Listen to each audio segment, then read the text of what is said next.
welcome to the channel. And if you're new to the channel, thanks for stopping by. Really do appreciate that. I have something really special for you guys today. I have the Kerry Arnold account. Now, if you guys don't know who Kerry Arnold is, I'm sure most of you do.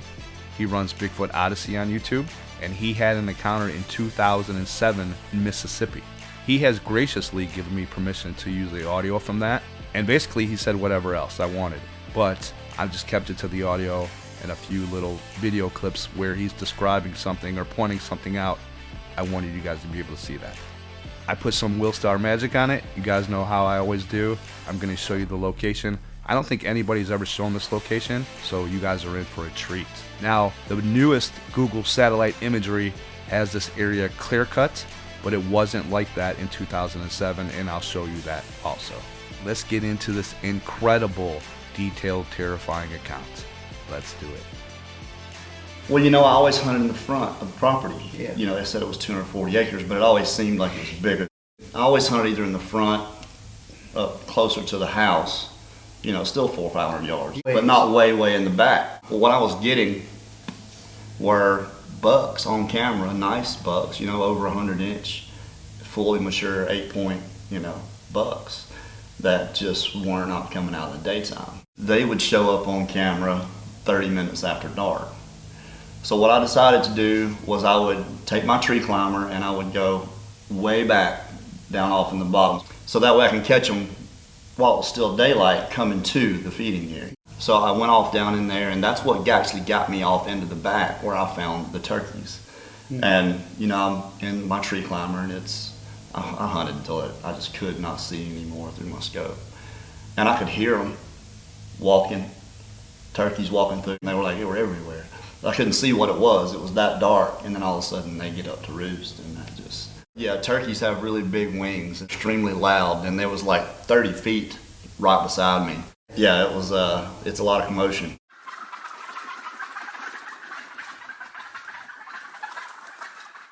But, you know, that was a light bulb moment. You know, hey, now I know where the turkeys are, so I can set up and turkey hunt. Well, I had an area in mind that was close enough. I figured it was within 150 yards of that place. That was good and clear. Yeah, it had a few trees. It was on elevated ground. A lot of sagebrush, and also I went to that area, and I think probably 5 days, for a whole week, I was out there doing something. I burned the whole area off. It was sagebrush and, you know, short grass. You know, it wasn't what you see now. So I just walked all the way around and burned it. 5 days after that, when I finally got back out there, it was that morning. I believe it was a Saturday morning. It was either a Saturday or a Sunday. Because I always deer hunted in the afternoon after work. If it was in the morning, it was on the weekend because I wasn't working. So I know it was on the weekend. I'd gotten out there, and I'm fully camoed out. You know, I parked my truck at the house, offload my four-wheeler, and I would just drive up to the beginning of the road, park, and walk the rest of the way. And full camo. I had a net over my face. I put black paint under my eyes, and I had the rim Recondo style hat. You know, I was hidden. You know, turkeys are not the smartest birds. If they see you, it's over. Yeah, any kind of movement, and that's it. So when I had gotten some sagebrush and some berry bushes set up. Well, this is the spot. This is where the big pine tree was.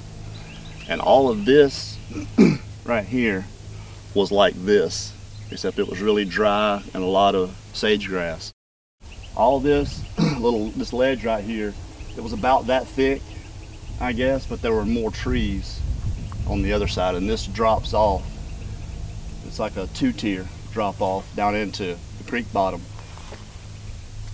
Well, that day I had got in here, and I think the sun wasn't really up good yet, and I sat down, got myself snacks, whatever, backpack out, my chair.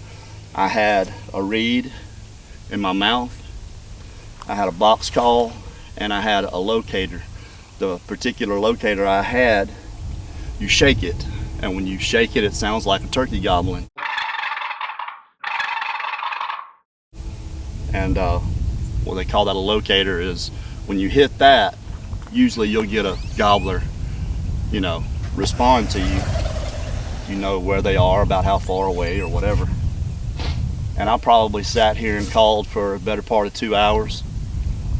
And finally, whenever I started getting some action, I was getting some calls back, and they were coming. I could see there was a game trail, pretty wide. It was 4 feet wide, all the way down, and just it died into infinity where the ridge, you know, cut off what you couldn't see anymore.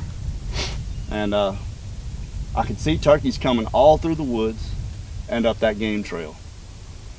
And I'm getting kind of excited, you know. Well, when they get maybe 40 feet, I could just see heads popping up over the ridge. No big turkeys that I could tell. There were no big gobblers. It was a lot of jakes, young males, short beards, and a bunch of hens. It could at least 30, you know. And they're coming my way. Well, once they get maybe 30 or 40 feet from coming into the clear, they stop. And some of the ones in the front, I saw them just perk their head up and then gone. Every single one of them flew that way like something was after them. There was no way they saw me, but nonetheless, I'm disappointed, aggravated. You know, turkeys, they're pretty loud whenever they're getting the heck out of somewhere. So that's all I was hearing. I could hear them, you know, for a while. And just about the time I couldn't hear them anymore, I could hear, coming from here, footsteps, walking. It sounded like somebody, it sounded like 2 legs. So I guess it got probably close to parallel with me, and I said, I'm looking. I stood up, and there's this big pine tree here. I stood up and I'm looking, and when I finally get to see who it is, I could see just about from here up, and it's a black guy, which made perfect sense. The property belongs to, and at the time belonged to, an old black man who leased the property to me. All of his family lives on the road. Sons, daughters, nieces, nephews, you know. In my mind, it's one of them. They're out here lost or messing around, or we're hunting on top of each other. I didn't know. Nonetheless, it was aggravating and upsetting. So this tree here, so I popped my back against this tree and I put my leg up just like that, and I have my shotgun. Benelli 3.5 inch 12 gauge automatic. It was all synthetic, was all black. And I had the plug in it. So I had 3 shots, high brass number 4, turkey shot. I put the gun down to my left and I put my hand up over the back of it. You know, a non-aggressive, you know, I'm not going to shoot at you position. But when I see him another time, and what I think he was doing was coming up where he could see and then going back down. Because I seemed like I can remember him kind of maybe walking away from me at one point. And nothing was said, but he would snap his head and look at me. He's walking this way. He would snap his head and look at me and look back where he's going. Snap his head and look. So I raised my hand, waved at him. You know, like, yeah, I'm right here. You know, don't shoot me, I won't shoot you. Well, he started making his way around this way, and I can see most of him now, kind of through. It wasn't quite that thick. I could see through there that somebody was coming, but it looked like he was wearing a camouflage vest. What I mean is that his arms were still black, but I could see there was something here. You know, it looked like camouflage. Well, that really upset me, because if he's wearing camouflage, then he's hunting. You know, and I've been out here 7 years hunting by myself.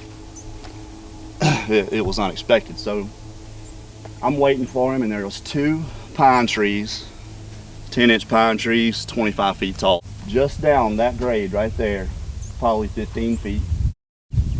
And they were that far apart from one another. And when he came up, he was coming up to intersect with those trees. And he got about 10 feet away from them. And when he reached his hand out, and I could see the dark gray skin on the inside of his arm and the hair, it hung down, but it kind of swooped forward. It looked like it came down and hooked. And this hair was really long. I mean, it wasn't that long. It was, you know, 5 or 6 inches long off of his hand. It was longer, which I thought was bizarre. It was a massive forearm, it was the size of an NFL football, a whole lot bigger than his bicep. This muscle right here is what I really noticed when he reached that arm out, is that just, it was so far up, it looked like it was stuck on.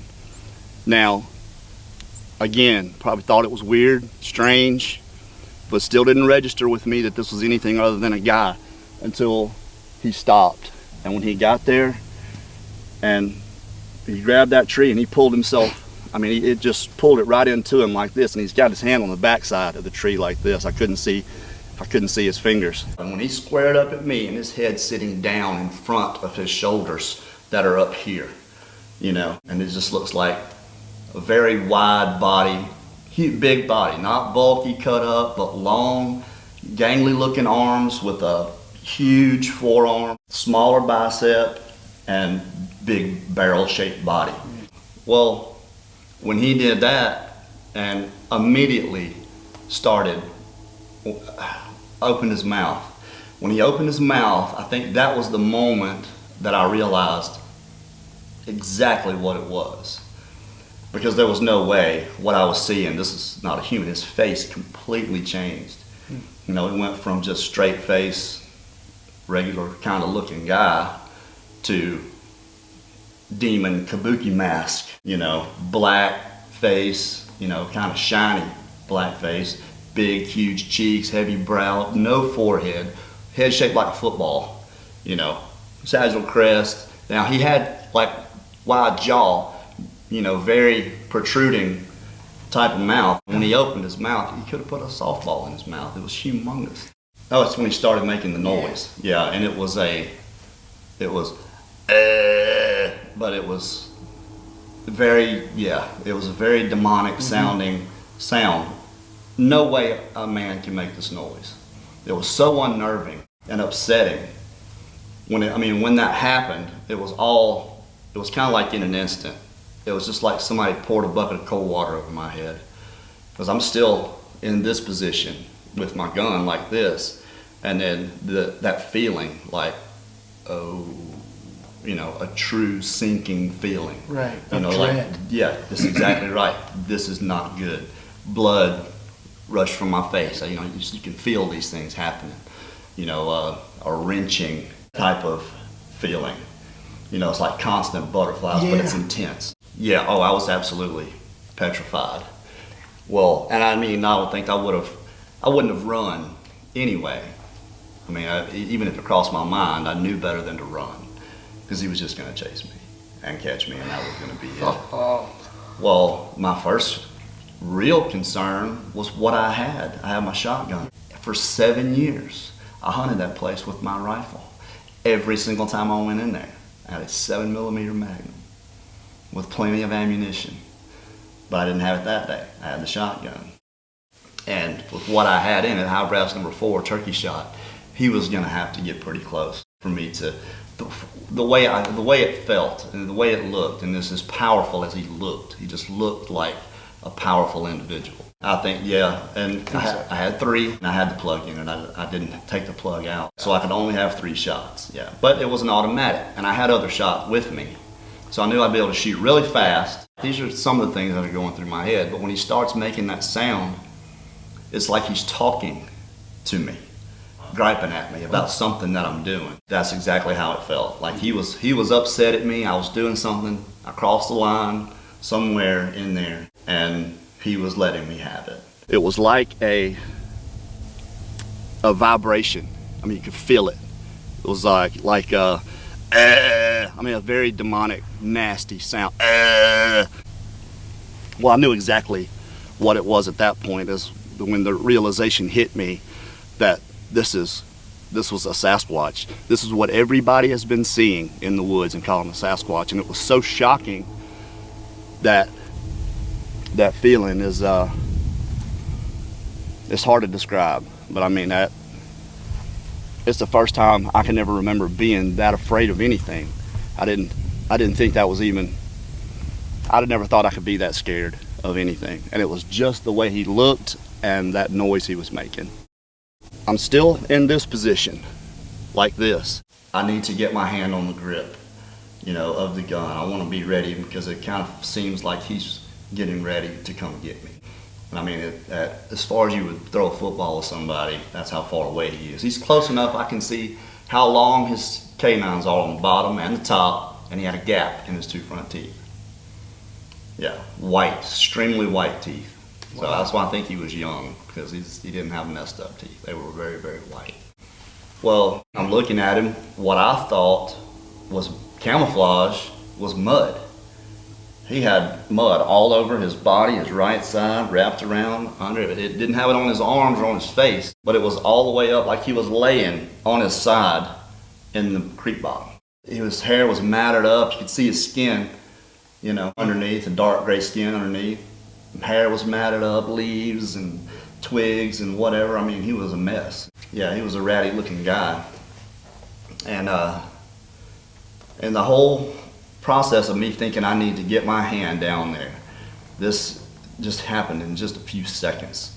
And I go to reach my hand down, and while I'm moving my hand, he sees what I'm doing and just loses it. I mean, he rocked back and forth maybe 2 or 3 times, and then he blew at me. It was kind of like a huff, you know, like, or more like, no, you know, telling me he didn't approve of me getting my hand down there. But right. The way it all happened, and you know, I'm still in that process of it happened, just about the time I think it hit me, because it hit me like a wave. And it was so powerful. When I felt it, it shook my body, it shook my spine, my liver. You know, when somebody startles you and you jump, that's what I did.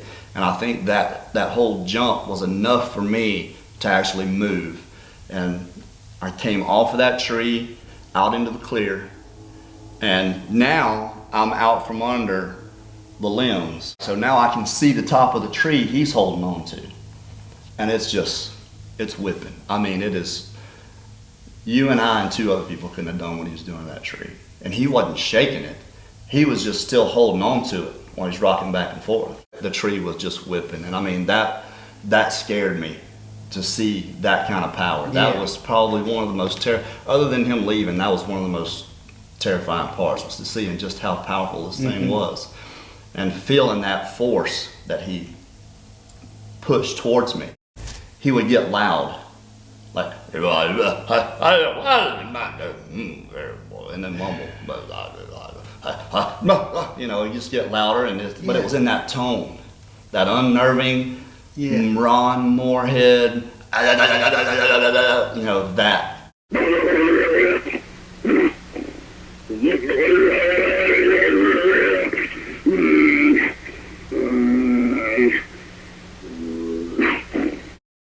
If you ever heard the Sierra sounds, that tone, it wasn't abrupt like that, but it was definitely that tone. Just a demonic sound. And that's the sound that was coming out of his mouth when he was moving his lips. You know, like it was some form and syntax to it. I don't know if it was a language or if he was just mimicking a human language. You know, I don't know. But it's like it felt to me like he was talking to me, griping at me about what I had done for whatever I had done.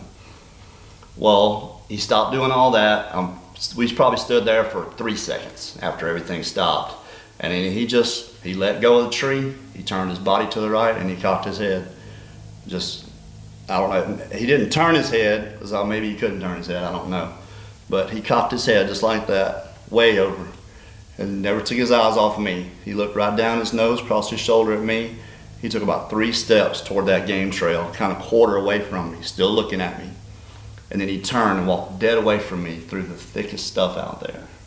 He could have walked clear down that game trail, but I guess, because once he turned and went away, I couldn't see him anymore. I could still hear him, and I'd see a bush move or something, and I'm trying to look and see what he's doing, and I can still hear him walking away, but I can't see him. So I guess maybe he did that so I couldn't shoot him in the back or whatever. And once he got 50 or 60 feet on down that grade, that's when he yelled. And I think he yelled because I was still standing there. You know, I wasn't ready to move yet. I was still standing in that one position watching him. But when he yelled, it wasn't like a Finding Bigfoot, you know, where they, oh, and yelled into the, it wasn't anything like that. It was so abrupt and extremely loud. It was, I explained it like it sounds like a whip. Just, yeah, there's a build up and then it's, wow. I mean, like you hear baboons do that sometimes.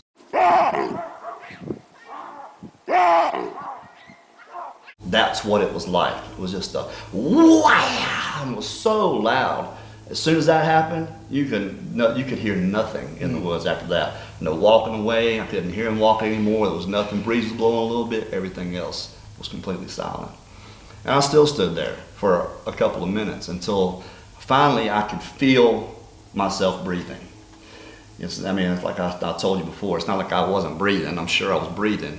But now I'm noticing it, that I'm taking really long, deep breaths, and my heart's pounding out of my chest, and then everything's starting to close in, like I'm getting tunnel vision. And you know, Linda's a nurse. She said adrenaline will do that to you. You get a big adrenaline dump, and it's like you get heat out here on the periphery. Right. And that's what was happening to me. So once I could feel everything again, turned, I took a couple steps over, picked up my backpack. I left everything else laying there. Chair, food, another bag, I think, calls, I left it all right there. And for a split second, as I was walking out, I thought about pulling the plug out and putting 2 more in. But I didn't want to get caught in that position, you know, even being in the open. Yeah, so I left, and on going out, I would take really short, quick steps, and then, you know, I'd go 50, 60 yards and stop. Stop really quick and listen. Because you know, bobcats and panthers and big cats and predators will follow you. And when they follow you, you stop real quick, they take a couple more steps. And you can hear them. I never heard any of that, but I did that all the way out. You know, and once I got to the creepy place that I always got creeped out at, that's where I thought he would be waiting for me right there. Now, as I was making my way through here, telling myself the entire time that that was a Bigfoot, that was a Bigfoot, you know, holy crap, that was a Bigfoot. It was so hard to fathom, but still worried enough about my life and getting out of here that wasn't the only thought. And this spot, this creepy spot, if any time I came in here and I got to this one spot, I would get just creeped out sometimes. Early in the morning, fog always settled in it. You know, it's a low area, kind of swampy. And I just would, if I ever got a creepy feeling, it was here. And there was something telling me as I was coming out that this is where he was going to be waiting for me. That I was going to see him coming up, standing on the right, the left, somewhere in here. He was hidden here waiting on me, because that creepy feeling, that thought actually came back to me as I'm coming. Like, these things, I'm thinking it the whole way out. These things have been here the whole time, all these crazy, strange, weird things that happened to me out here that I always attributed to something else. And I was so sure that when I got here to this one spot that he was going to be here waiting for me. But fortunately enough, he wasn't. Praying works, because I was definitely doing a lot of that. This was the final act. This was where they ushered me on out. I was coming up the hill, and then it started opening up. You know, it wasn't as grown up as it is now. And I started feeling a lot better about actually making it out of here. So I got up to probably right up around in here, and I stopped and I turned around, and I mean 2 seconds I heard that very distinctive sound of a tree break, a tree or a tree limb, but it was probably 50 yards off back that way. And it's that crackle pop, that ka-ka-ka-ka-pow. Just sounds like a rifle shot going off in the woods. And that's the point where I ran. I ran on my four-wheelers about 200 feet away. I got on it, backed out. Probably another terrifying moment was not going forward with the four-wheeler, was actually getting on and backing up, having to back it up just to get out. Drove it to the house where I usually load my four-wheeler on my truck. I pushed the four-wheeler up beside the house. It was probably still rolling when I got off of it. I went and got in my truck. I reached in the back and I grabbed my 7mm Magnum, made sure it was loaded, and sat there for 15-20 minutes, just relieved first, but reflecting on all the strange, weird things that it was just all just poured back on me at one time. It was very it was hard to deal with for a long time after that. I don't have near as much trouble with it now. Just being out here now is okay, you know, but you know, we came out here before and not knowing what to expect, I guess. And I never really thought that anything was going to attack me if I came back. But my peace was gone. My sanctuary was gone. There's no way I was going to be able to ever go back in any woods and think about what I was there to do, hunt. No, I was going to be worried about what was watching me or when it was going to come out. So I just never went back. As a matter of fact, I never came back out here again for 11 years. I never talked to the family anymore. I just quit coming. You know, I talked to my friend, but just told him I had, you know, too much other stuff to worry about with work or whatever my excuse was. So there it is. What did you think about that? Was that not terrifying? Imagine being in his position. I hope you guys really did like the video. I really enjoyed it, and it needs to be out there more. For anybody that hasn't heard this, they need to hear about it.